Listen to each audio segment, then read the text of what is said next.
ప్రతిపక్ష పార్టీకి చెందిన ఎమ్మెల్యే రోజా మళ్లీ పెద్ద నోరు వేసుకుని ఆంధ్రప్రదేశ్ ముఖ్యమంత్రి నారా చంద్రబాబు నాయుడుపై లొల్లి చేస్తోంది.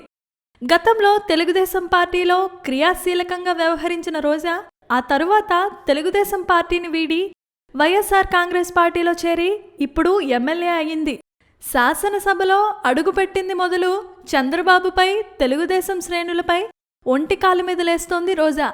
బయట మాత్రమే కాకుండా శాసనసభలో కూడా లొల్లి చేస్తుండటంతో ఏకంగా సంవత్సరం పాటు సస్పెండ్ చేశారు.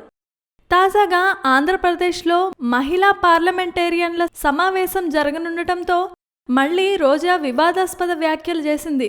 ఆడవాళ్లపై జరుగుతున్న అత్యాచారాలకు కేర్ ఆఫ్ అడ్రస్గా మారింది ఆంధ్రప్రదేశ్. అటువంటి సమయంలో ఇక్కడ ఈ సమావేశం పెట్టడమేంటి? ఒకవేళ సమావేశం పెట్టేటట్లయితే చంద్రబాబు ముందుగా మహిళలకు క్షమాపణ చెప్పాలి. ఆ తర్వాతే ఈ సమావేశాన్ని ఏర్పాటు చేయాలని డిమాండ్ చేస్తోంది రోజా.